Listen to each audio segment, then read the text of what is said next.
भागवतम है सबके लिए है, तो उसमें अलग अलग क्लास बना दिए हैं कैटेगराइज करके। तो 64 तरह के लोगों के लिए श्रीमद् भागवतम है, ऐसे करके कैटेगराइज किया महाप्रभु ने।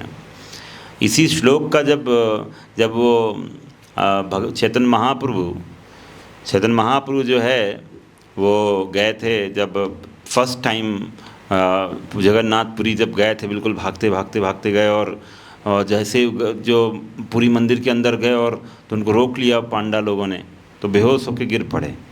तो जब कौन आया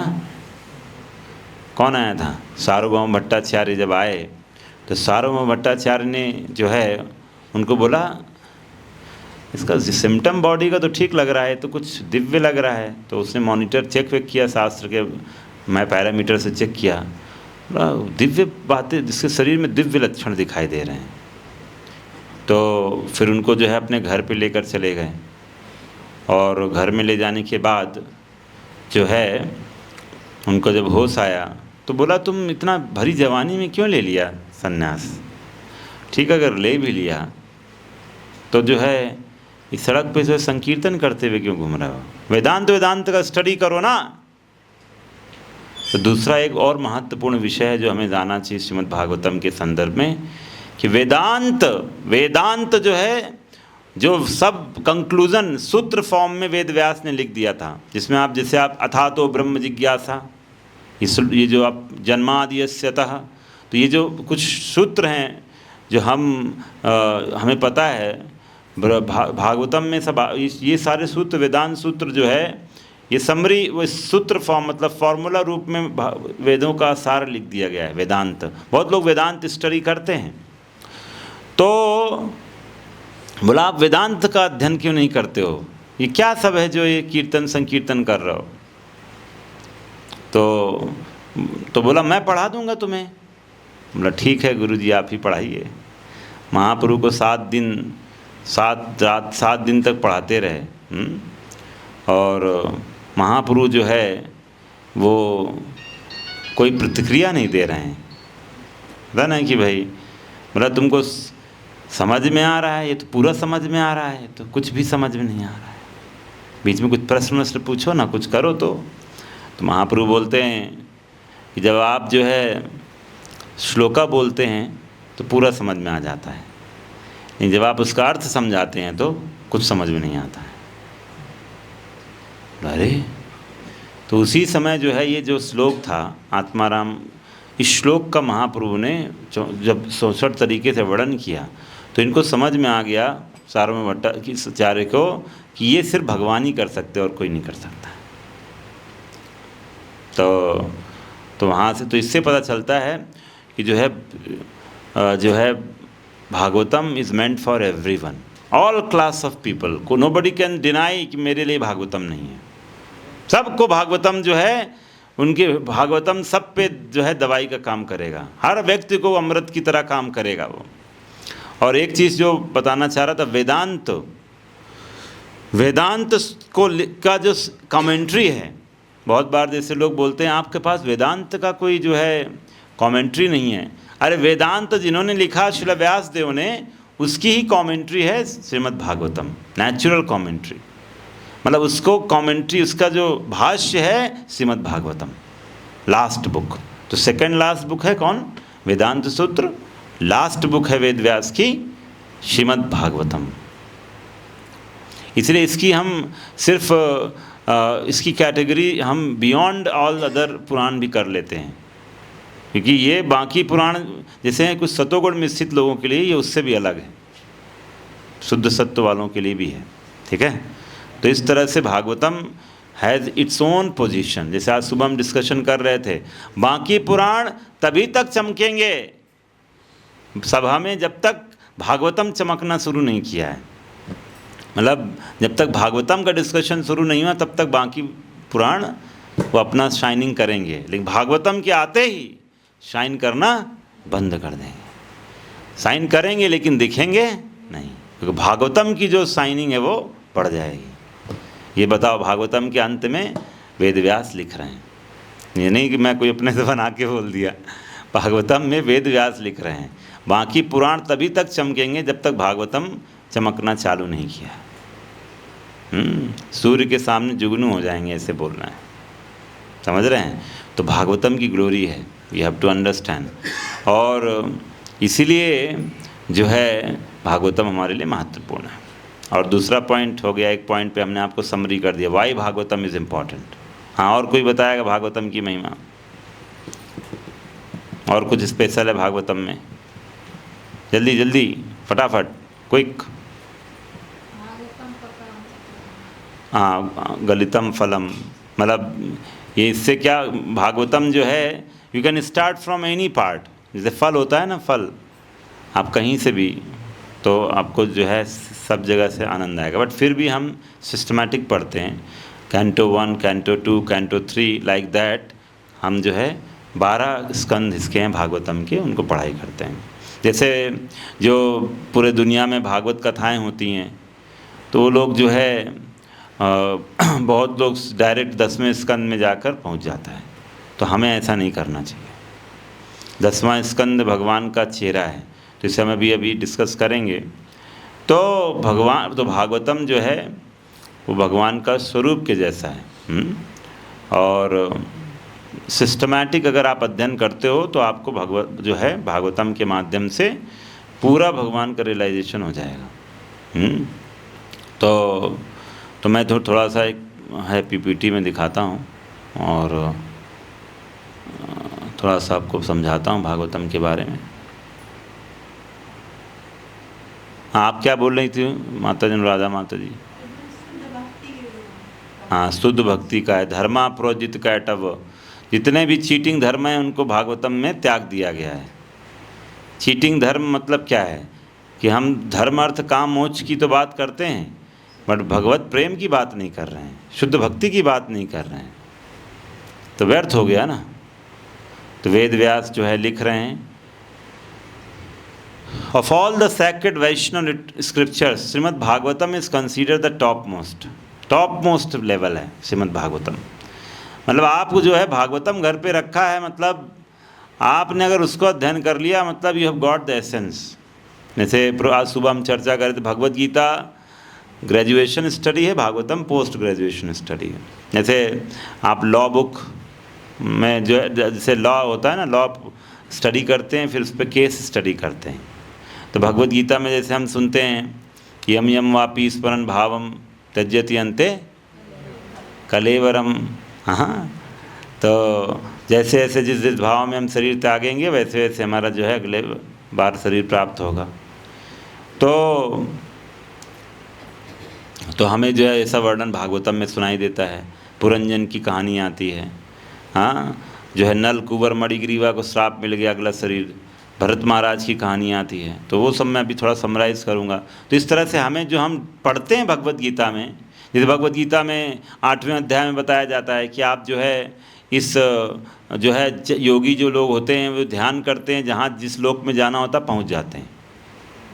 तो ऐसे आपको भागवतम में उदाहरण मिलेगा, योगी लोग ऐसे ऐसे करके पहुँच जाता है। जैसे दधीची का उदाहरण आता है, दधीची जी जो है अपना शरीर ध्यान किए और शरीर त्याग दिए। कहाँ ध्यान करके चले गए? तो जहाँ उन्होंने ध्यान किया वहाँ पहुँच गए शरीर छोड़ने से पहले। तो पहले योगी ऐसे ऐसे होते थे, तो पूरा वो अपने इच्छित जो उनका अभीष्ट, जो उनकी लक्ष्य था, वहाँ पर वो लोग पहुँच जाते थे। उस लोग पे टारगेट करते थे कि अभी हम चले, तब लोग घूम के आते हैं, तब लोग पहुँच गए। समझ रहे हैं? तो इस तरह से Bhagavatam is the top most. Lord Shri Chaitanya Mahaprabhu held the Bhagavatam as the spotless authority, प्रमाणम अमलम अमंग्स द वैदिक लिटरेचर्स।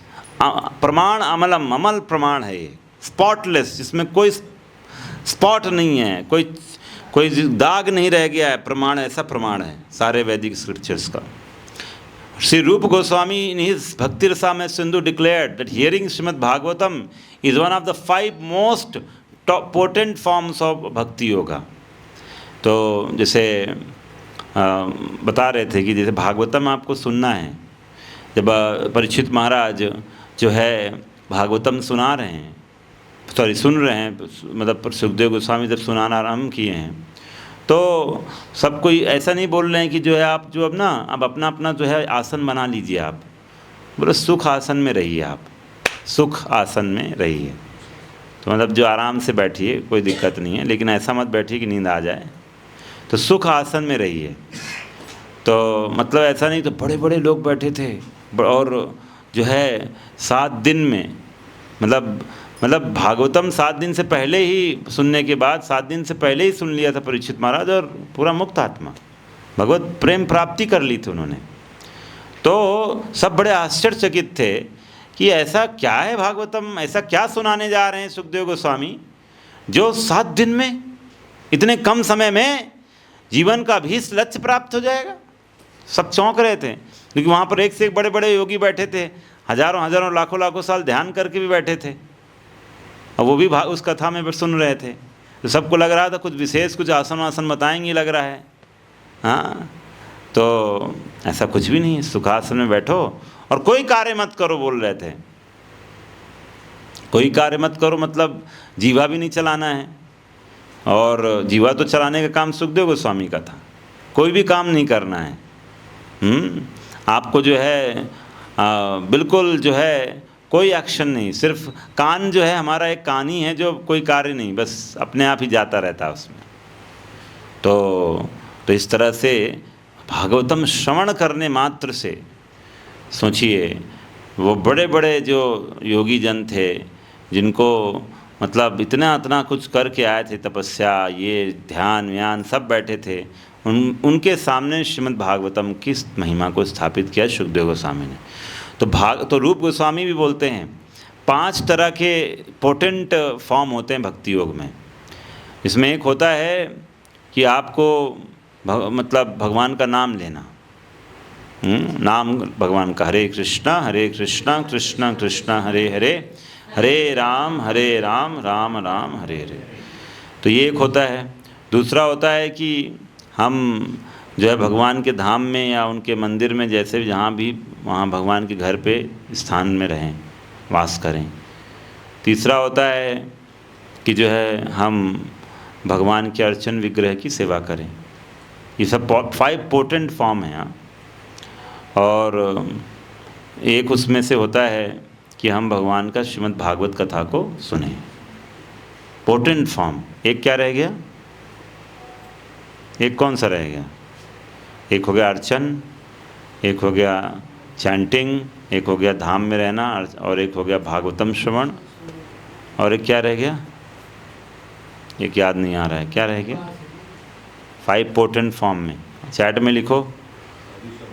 हाँ, एसोसिएशन ना, एसोसिएशन था ये, तो सब एसोसिएशन में हम करते हैं वैसे। हाँ, 5वां क्या रह गया? 5 जो है उनमें से एक मैं भूल रहा हूँ, तुरंत दिमाग से निकाला। 5 वसति स्थले, मथुरा जो है, नाम लेना, धाम में तो रह ही रहे हैं, नहीं वो नहीं है, नाम शायद साधु संघ है क्या उसमें? 5 लिखो, 5 पोटेंट, ठीक है, वो चैट में बता देना मुझे। बट मैं कहना चाह रहा हूँ आउट ऑफ दोज 5 जो है उनमें से एक जो है श्रीमद् भागवतम को अच्छे से, तो आपको भगवत धाम प्राप्ति हो जाएगा। यही तो हुआ सुखदेव गोस्वामी की और परीक्षित महाराज के साथ, सुनकर ही हो गया। सोचिए, सुनकर ही भगवत धाम प्राप्ति हो गया। तो इसलिए आप लोग अगर श्रीमद् भागवतम का अध्ययन रोज कर रहे हो बढ़िया से, तो ये आप समझ सकते हैं कितना पावरफुल है भागवतम को पढ़ना सुनना। मतलब रोज अटल भक्ति स्थापित हो जाएगी, अटल, कोई टल नहीं सकता ऐसा भक्ति। भागवतम पढ़ते पढ़ते पढ़ते आप देखेंगे क्या चमत्कार हो गया है। तो Srimad Bhagavatam has been compiled by the literary incarnation of God. तो ये हमको पता है, वेद व्यास ने मेच्योरिटी कब किया था? In the maturity of his knowledge, जब बिल्कुल मेच्योर स्टेज था, नारद जी की विशेष कृपा हो गई थी, तब उन्होंने भागवतम लिखा था, और फुल रियलाइजेशन में।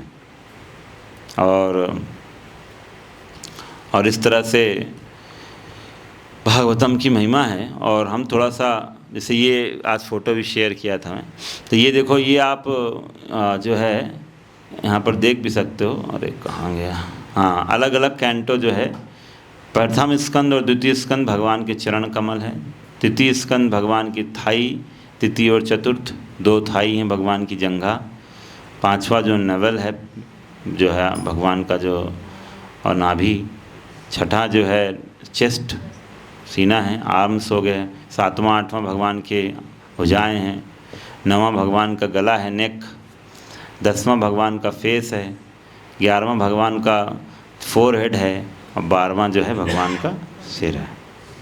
केश कहते हैं, जो केश है ना वो कली के सिम्टम को दिखा रहा है जो घंघराले घंघराले बाल हैं भगवान के कलयुग के सिम्टम। तो इस तरह से जो है ये आचार्यों ने बहुत सब कुछ हमें टीका दिया है। तो ये पद्म पुराण का श्लोक है, पद्म पुराण में दिया गया है। इसलिए हम जब भगवान के दर्शन भी करते हैं तो नीचे से ऊपर जाते हैं ना धीरे धीरे, तो ऐसे ही जब हम भागवतम पढ़ते हैं प्रथम स्कंद से लेकर ऊपर धीरे धीरे भगवान का दर्शन करते रहेंगे हम, ठीक है। तो ये जो है मैं एक फटाफट जो है हर कैंटो में क्या क्या है वो बताते जा रहा हूँ, तो आपको एक क्यूरोसिटी आएगा कि जो है मैं पढ़ूँ कैसे। तो आप प्रथम स्कंद द्वितीय स्कंद तो हम लोग पढ़ भी चुके हैं, द्वितीय स्कंद ऑलमोस्ट कंप्लीट भी हो गया है। सिर्फ भागवतम को जो है पढ़ते रहो बार बार, जैसे बहुत बार सोचता है अरे तो ये पढ़ लिया हमने, ऐसा नहीं, बार बार पढ़ोगे, you will see lot of. जैसे भगवत गीता अभी हम लोग समरी स्टडी कर रहे हैं, फिर से अभी हम उसको जो है शुरू करेंगे, अभी चल ही रहा है दूसरा अध्याय, श्लोका बाई श्लोका हम लोग बार बार करते रहना चाहिए। इससे क्या होगा, आप देखेंगे कि स्पिरिचुअल लाइफ में कोई भी चीज़ पुरानी होता ही नहीं है, आपकी चेतना भी वृद्धि हो रहा है। तो भगवान, क्योंकि कृष्ण को समझने का कोई अंत नहीं है, तो इसलिए जब जैसे जैसे आपकी चेतना शुद्ध होती जाएगी आपको डीपर एंड डीपर मीनिंग नज़र आती जाएगी भागवतम या भगवत गीता के श्लोकों में। आपको अरे ऐसे भी इसको समझ सकते हैं, वैसे भी इतना मीनिंग आएगा। तो प्रथम और द्वितीय स्कंद जो भगवान के चरण कमल हैं, तो लिखा है they form a perfect prelude to the rest of the Bhagavatam, मतलब ये आधार है, पहला चरण पर ही आश्रित है ना। तो चरण क्या है, तो आधार हैं। बोलते हैं इसमें जो है बताया गया प्रथम स्कंद में कि किस तरह से शुद्ध गोस्वामी नैमिषारण्य में जो है जाकर, जहाँ पर 88,000 ऋषिगण वो इंतज़ार कर रहे थे शुद्ध गोस्वामी का, क्योंकि वो लोग बहुत बड़ा यज्ञ संपन्न कर रहे थे कलयुग के इल इफेक्ट्स को, बुरे प्रभाव को ख़त्म करने के लिए स्वाहा कर रहे थे। बता रहे उनके चेहरे काले पड़ गए थे, हाँ उनको, और क्योंकि असर कम ही नहीं हो रहा था कलयुग का। तो जो सूत गोस्वामी से पूछ रहे हैं क्या करना चाहिए इस कलयुग में, तो वही कार्य करने के लिए सूत गोस्वामी ने जो है वहाँ पर आए थे। तो सूत गोस्वामी सुनकर आए थे, जो हमने बताया था, सूत गोस्वामी सुखदेव गोस्वामी से सुनकर आए थे। तो इस तरह से, और वहाँ पर ये चर्चा आया कि किस तरह से परीक्षित महाराज का विशेष जन्म हुआ था। परीक्षित महाराज जो है जन्म से ही कितने पावरफुल थे, उनके जन्म में ही भगवान आकर उनकी रक्षा किए। तो वो सब वर्णन आपको आता है, कैसे उत्तरा के गर्भ में जो है अश्वत्थामा ने अटैक किया था, ये सब आपने सुना है। और इस तरह से एक भूमिका बना है भागवतम स्टार्ट करने का। परीक्षित महाराज जो है भरी सभा में जाके बैठ जाते हैं, प्रश्न पूछते हैं मेरा ड्यूटी क्या है। सेकेंड कैंटो में जो है सुखदेव गोस्वामी शुरू में भक्ति योग की महानता को सिद्ध करते हैं, और बाकी जो है भगवान के अलग अलग रियलाइजेशन, कोई जो डेमी गॉड वर्शिप है, जो देवताओं की पूजा करते, विराट रूप, परमात्मा, अष्टांग योगी, सब सिखाया बताया है। और उसके ऊपर जो है भागवतम की महिमा को स्थापित किया है। और दूसरे स्कंद में ही ये 10 टॉपिक जो भागवतम में है, जैसे 5 टॉपिक भागवत गीता में होते हैं ना, वैसे 10 सब्जेक्ट मैटर हैं भागवतम में, जो आपको पूरे भागवतम में प्रथम स्कंद से 12वें स्कंद पर दिखाई देते हैं। तो जैसे इसमें मैंने लिखा था, वैसे तो सर्ग विसर्ग ये सब जो है वर्णन आता है, ये सब आपको भागवतम के तीसरा और चौथा स्कंद जो भगवान की क्या है, जंघा के बराबर, थाइज, हाँ ये लाइट बंद करो जी, तो थाइज हैं। तो इसमें जो है खासकर सर्ग और विसर्ग का तुलना किया गया। विदुर और मैत्रेय का संवाद चला, जैसे तीसरा स्कंद हमारा चल रहा है ना सुबह भागवतम में। तो आपको देखिए शुरू में ये होता है, जैसे मैं देखा उस दिन मैं लर्न गीता लिव गीता जो हमारे कोर्स कर रहे हैं उन भक्तों से बैठ के पूछ भी रहा था, तो बोले थे किताब पढ़ने में समझ में नहीं आता है। तो क्यों? तो इसलिए मतलब पहले सुनो उसको बार बार सुनने से समझ में आएगा। तो ऐसे श्रीमद् भागवतम को अभी आपको बहुत सुनना है ध्यान से। तो हमारा तृतीय स्कंद सुबह रोज चल रहा है, उसको सुनो। संडे में हमारा द्वितीय स्कंद चल रहा है, उसको सुनो। तो धीरे धीरे इस तरह से आपको जब तत्व क्लियर होता जाएगा तो आपको पढ़ने में रुचि बढ़ेगा, टॉपिक में और पढ़ने का मन करेगा। ठीक है ना। तो थर्ड कैंटो में जो है बताया गया है सांख्य, इसमें लिखा है the third canto also describes time, embryology, family life, Sankhya, bhakti yoga, ashtanga yoga, jnana yoga, karma and spiritual and material world. Varaha भगवान कैसे जो है प्रकट हुए, पास्ट टाइम वराहदेव का आता है थर्ड कैंटो में, कैसे वराहदेव जो है आए और हमने देखा जय विजय का कैसे पतन हुआ। जय विजय पतित हुए और कैसे फिर जो है कपिल मुनि जो है देवहूति अपनी माँ को जो है संवाद, सांख्य फिलॉसफी आता है, जो है कदम ऋषि और देवहूति की संतान बनकर भगवान कपिल देव का अवतार होता है। ये हमने वर्णन थर्ड कैंटो में आता है। फोर्थ कैंटो का लिखा है it's very rich in its content. बहुत बोलते हैं it unveils inspiring and instructive stories of admire personalities. Shiv ji के बारे में, सुनीति, ध्रुव का कहानी आता है चौथे स्कंद में कि जो है किस तरह से सुनीति जो उनकी माँ है और ध्रुव महाराज का अपमान होता है। ध्रुव महाराज तपस्या के लिए निकल जाते हैं, नारद जी की कृपा से जो है भगवत प्राप्ति हो जाता है। पृथु महाराज का जीवन कैसे, पृथु महाराज प्रचेता 10 प्रचेता कैसे जो है एक आइडियल ही मिलकर भक्ति करते हैं, शिव जी आकर प्रसन्न हो जाते हैं। तो हाँ क्या लिखा? हाँ अंग है ना, तब पृथु, तो सब वो उसी डायनेस्टी में है। और ये लिखा है वन कैन ऑल्सो लर्न तो एक हो गया अच्छे पर्सनालिटीज़ के नाम दिया है, और दूसरा तरफ दिया हुआ अनफेवरेबल एटीट्यूड इन भक्ति from the mistakes of character. Like जैसे कुछ लोग भक्ति में गलती करते हैं तो ऐसे कैरेक्टर भी दिया गया है कि ऐसे भक्ति हमें नहीं करना है। दक्ष का उदाहरण दिया गया कि दक्ष जैसा था, कितना जो है शिव जी का अपमान कर दिया। हाँ, सती को बोलता है कि तुम्हारा जो है ये बिल्कुल अनक्वालिफाइड, इसको मैं कुछ यज्ञ का शेयर नहीं दूंगा। बहुत अपमान किया था शिव जी का दक्ष, और उसकी वो अपमान की वजह से, अपराध की वजह से उसको जो है बकरे का सिर ग्रहण करना पड़ा। सिर तो चला ही गया था क्योंकि इतना अपमान हुआ था, तो बाद में उसका सिर कोई मिल नहीं रहा था तो वो वाला सिर दे दिया गया, बकरे का सिर, दक्ष प्रजापति। तो सुरुचि जो है सौतेली माँ का व्यवहार ध्रुव के प्रति, तो ये सब हमें नहीं करना चाहिए। एक वैष्णव अपराध हो गया था उसको। वेन जो है राजा था, उसके बाद ही पृथु महाराज का प्राकट्य हुआ था। पृथु भगवान का अवतार हैं। वेन बहुत दुष्ट था, राजा होकर इतना पाप पुण्य कार्य कर रहा था, तो उसका जो उदाहरण आता है। इंद्र का उदाहरण है कई जगह पर, जैसे इंद्र बार बार जो है पृथु महाराज का घोड़ा चुरा रहा था। प्राचीन बरही का कहानी आता है, किस तरह से नारद जी उसके राज्य में गए थे, बोला तुम जो है ऐसा भोगपूर्ण जीवन जी रहे हो, देखो तुम्हारा आगे सामने इतना तुम्हारा लाइफ है, तुम्हारा इंतज़ार कर रहे हैं, जो तुमने सेक्रीफाइस किया ना, वो सब जो है पशु जितने बलि तुमने मारा है ना, सब तुम्हारा इंतज़ार कर रहे हैं। तो प्राचीन बरही को जो है बहुत आई ओपनर एक्सपीरियंस दिया था नारद जी ने। नारद जी पूरे भागवतम में आपको घूम घूम कर सुंदर रूप से जो है भक्तों का जीवन परिवर्तित करते रहते हैं। तो यहाँ पर ये भी दिखाया गया, we get to witness how the positive transformation undergone by many of this personalities, many due to the intervention of devotees. That's the glory of भक्ति।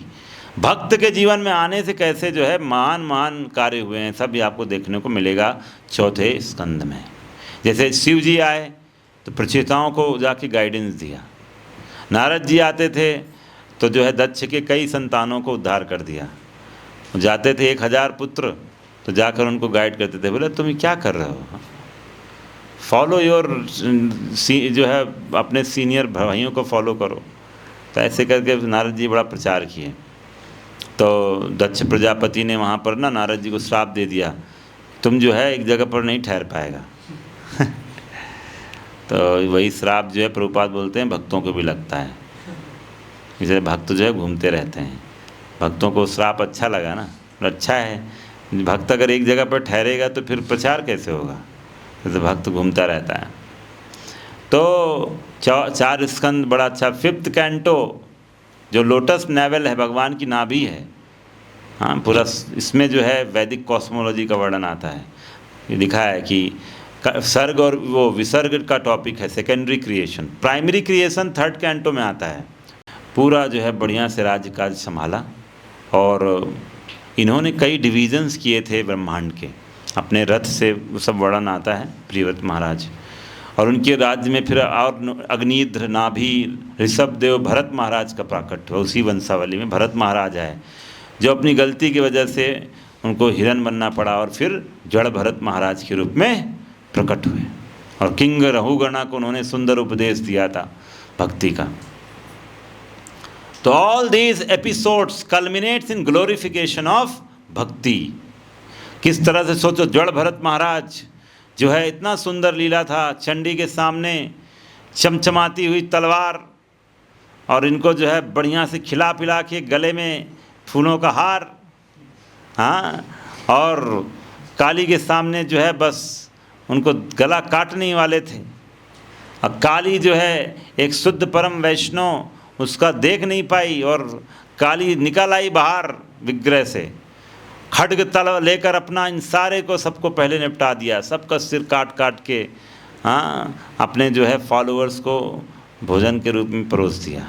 सब जो है उनके भूत प्रेत पिशाच जितने थे काली के साथ, सब जो है खाने पीने लग गए इन सबको। मतलब मिनटों में, क्षण भर में सारे जितने डाकू डकैत थे जो एक वैष्णव अपराध करने वाले थे, सबको ख़त्म कर दिया। तो इस तरह से सुंदर वर्णन, भक्ति की महिमा यहाँ से पता चलती है जड़ भरत के उदाहरण से।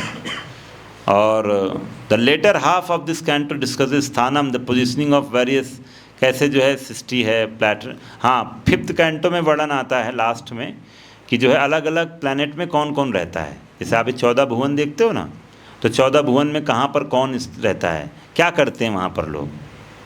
कभी हमें लगता है ना, लोग सोचता है अमेरिका में लोग क्या करता होगा, चाइना में लोग क्या खाता होगा, क्या पीता होगा, ऐसे सोचता रहता है लोग ना। तो लोग घूमने जाता है, इसलिए घूमता रहता है। तो आपको यहाँ पर वेरियस प्लैनेटरी सिस्टम के बारे में बताएंगे कि अलग अलग जगह पर क्या चल रहा है। बिना सोचो चंद्रयान बनाए, आपको पूरी जानकारी मिल जाएगा सब कुछ। The canto concludes the description of various hellish planets. अब देखो, ऊपर से पूरा वर्णन आया, एक ब्रह्मांड में 14 भुवन है, नीचे जाते जाते कहाँ तक जाना होगा, पाताल, पाताल अताल तक जाने के बाद क्या है, नरक। तो 28 नरकों का वर्णन किया गया 5वें स्कंद के अंतिम अध्यायों में। वहाँ तो इसलिए आप लोगों को जैसे नरक का ज़्यादा डायरेक्ट अगर एक्सेस लेना है तो 5वें स्कंद जाके पढ़ लीजिए। ग्राफिक एग्जाम्पल है पूरा 5वें स्कंद में, कैसे जो है रौरवा नरक है, महारौरवा, कुंभीपाक, ये सब नरकों का वर्णन दिया गया है। कौन कौन वहाँ जाता है आप चेक कर लीजिएगा, अब एलिजिबिलिटी है कि नहीं है, तो आप लोग सब देख लीजिएगा।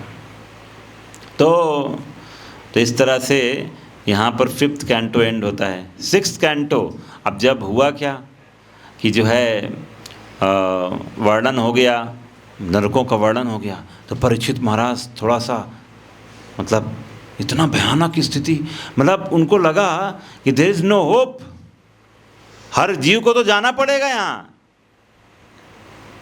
क्योंकि आप जैसे चलते फिरते एक मच्छर को मार दिया, पनिशमेंट इज देयर, कुछ भी कर रहे हैं नो पनिशमेंट हो रहा है, तो पाप हो रहा है, तो सोच रहे अब तो कोई बच ही नहीं सकता है। तो इसे 6वां स्कंद, जैसे ही परीक्षित महाराज के चेहरे पर ऐसा भयपूर्ण वातावरण देखा उनको कि क्या हो गया, तो सुखदेव गोस्वामी ने थोड़ा सा बोला, ठीक है तुमको अब मैं अजामिल की कहानी सुनाऊंगा।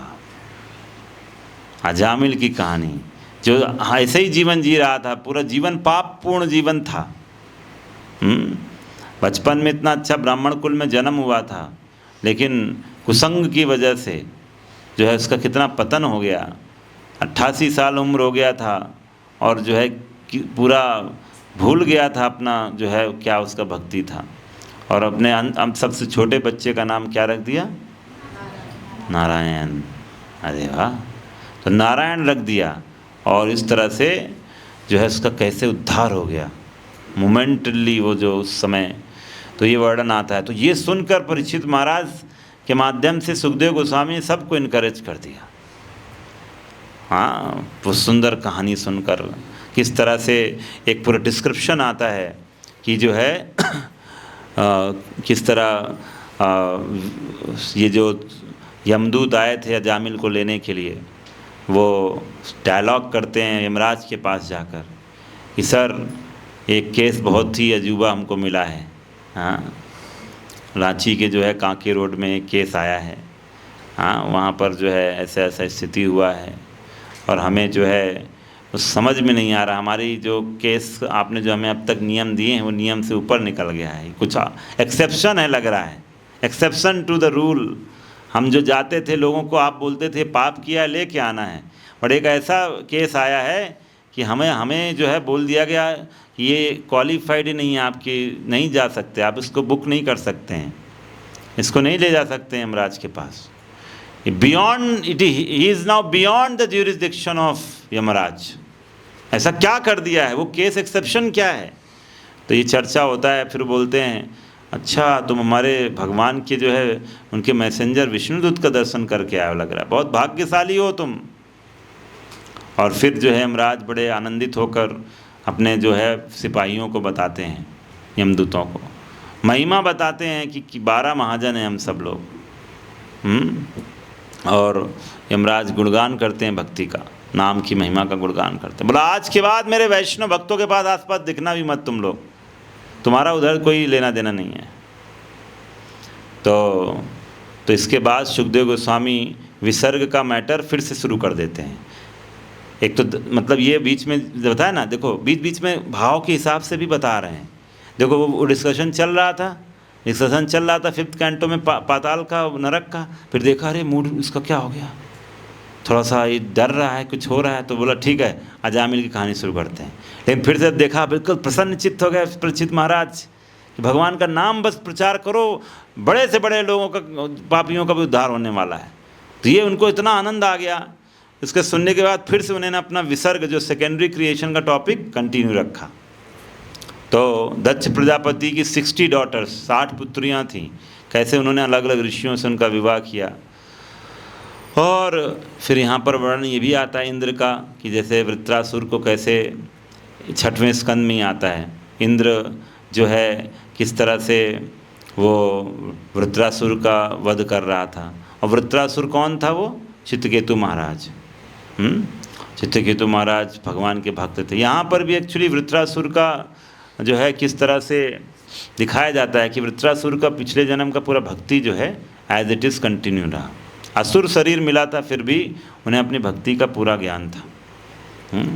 और इस तरह से दिति और लिखा है the canto concludes with the transformation of Diti and Indra by bhakti. भक्ति से दिति भी पवित्र हो गई और इंद्र का तो हो ही गया।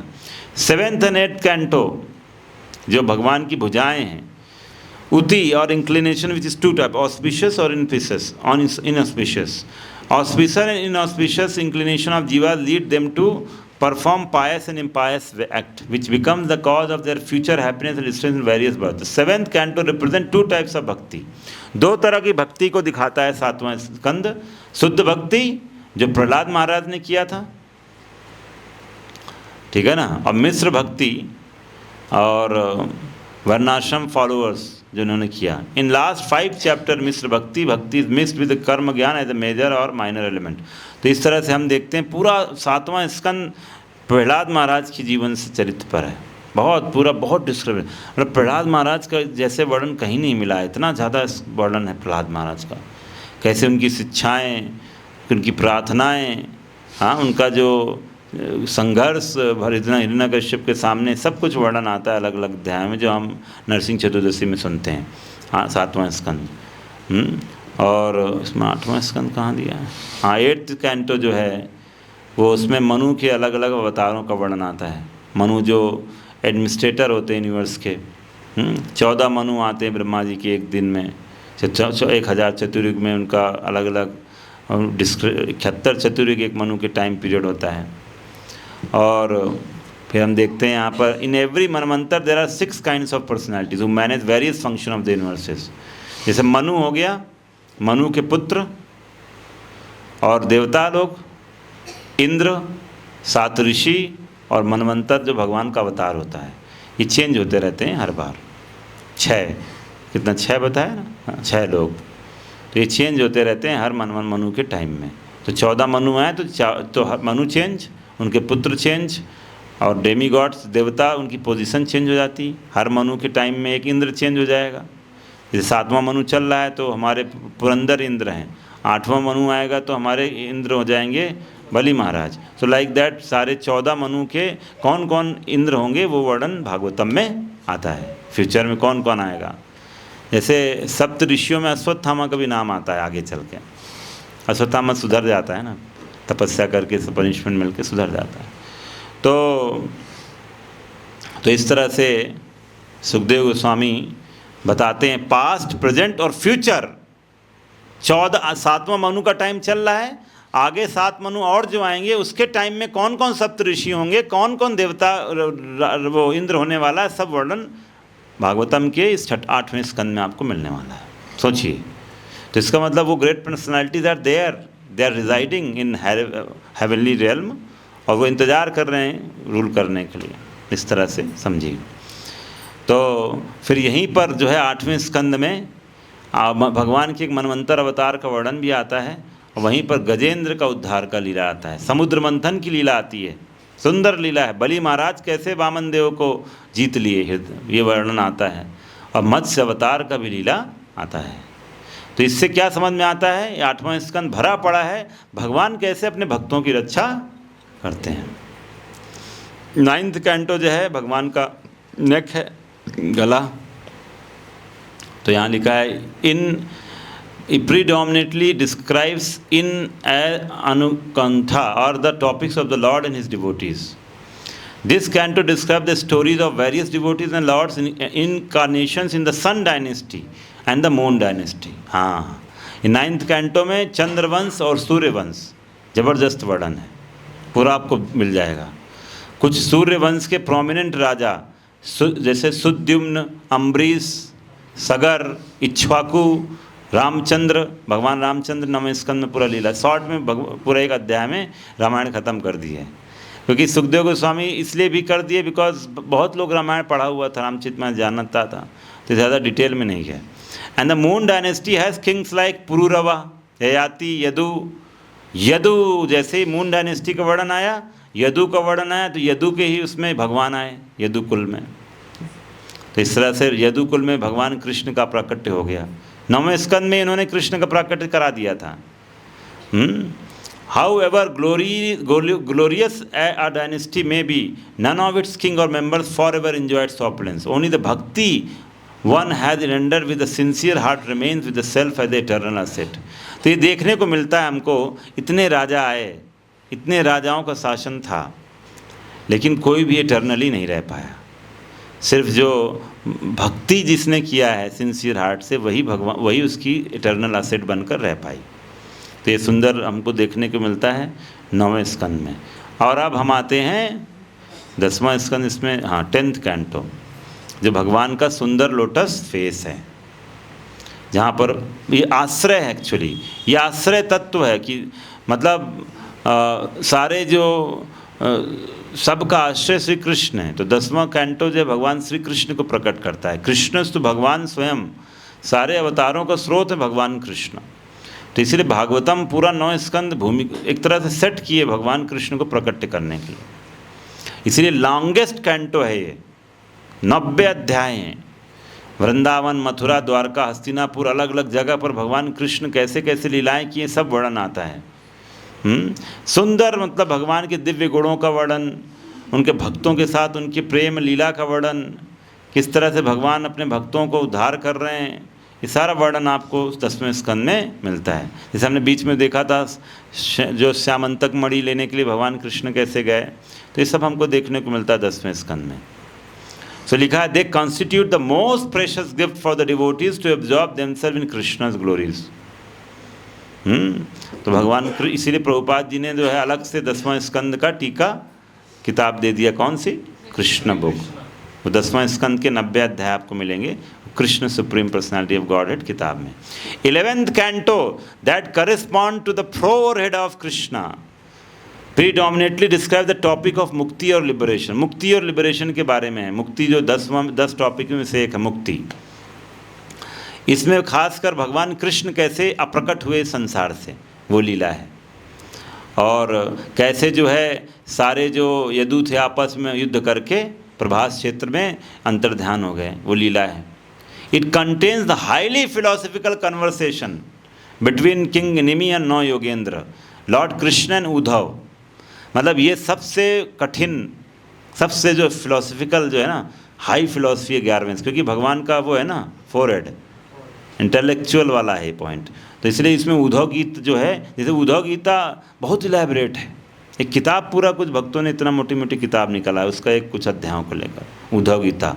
उसमें वर्णन आता है जो है 25 गुरु, कितने गुरु थे? 24 गुरु। हाँ, 24 गुरु का वर्णन आता है। तो ये सब उसी का पार्ट है, कैसे कैसे सब वर्णन किया है। तो ये जो है काफ़ी फिलोसफिकल है, जो बहुत लोग जो होते हैं ना बहुत समझना चाहते हैं उनके लिए है। तो इसलिए उद्धव गीता, हाँ, 12वां skandha correspond to the head of Lord Krishna and describe the topic of nirodha और डिस्ट्रक्शन। तो कैसे पता ख़त्म होता है, समाप्त होता है। तो इसमें आता है कलयुग के सिम्टम। हाँ, 4 टाइप ऑफ डिस्ट्रक्शन होता है। नित्य प्रलय दिखा है, नित्य प्रलय और constant deterioration of material object, जो हर क्षण, एक तो हर क्षण प्रलय हो रहा है कि नहीं, हर क्षण समान चीज़ें खत्म हो रही हैं ना, एक तो उसका। और एक नैमित्य प्रलय, जैसे ब्रह्मा जी के दिन के समय होता है, ब्रह्मा जी का दिन अंत हो जाता है तो सारा रात होती है, जैसे भी रात हो गया, तो ऐसे ब्रह्मा जी का जैसे दिन खत्म होता है तो नैमित्य प्रलय। एक प्राकृतिक प्रलय, ब्रह्मांड का प्रलय हो जाता है ब्रह्मा जी के जीवन। एक अत्यंतिक प्रलय और final destruction of condition souls false ego that cause liberation. तो एक तरह से जो है आत्मा का मुक्ति जो हो जाता है, मुक्ति की तरफ चला जाता है, शरीर ही खत्म। देखो, एक ब्रह्मांड खत्म हो जाता है तो जरूरी नहीं आत्मा मुक्त हो जाए, क्योंकि वो अब गर्भोदक वो जो है महाविष्णु के शरीर में चला जाता है, फिर से वापस जन्म होगा, तो फिर से प्रक्रिया चालू। जैसे आप रोज़ रात में सो जाता हो, फिर सुबह उठते हो, फिर से शुरू कर देते हो, खाना पीना सोना जो है फिर से शुरू, सारा कार्य, नौकरी जाना, वापस आना, सब चालू हो जाता है। तो इस तरह से in front of these great destructions or changes, the small losses we experience in material world including death are actually insignificant। तो इस तरह से 12th कैंटो का समापन होता है। और हमने आज पढ़ा था सुबह 12वें स्कंद का लास्ट में जो है श्रीमद् भागवतम की महिमा, वो आज हमने सुबह सुना था कि किस तरह से भागवतम श्रवण मात्र से आपको मुक्ति का द्वार खुल जाता है। तो अब आप में से जो भी भागवतम शुरू करना चाहते हैं, तो भागवतम नहीं है तो चुपचाप भागवतम आज ले लीजिए, क्योंकि भागवतम में लिखा है आज के दिन की भागवतम का महिमा बहुत ज़्यादा है। तो आई होप आप सब लोगों को अब इंटरेस्ट लग रहा है कि भागवतम में कितना कुछ है।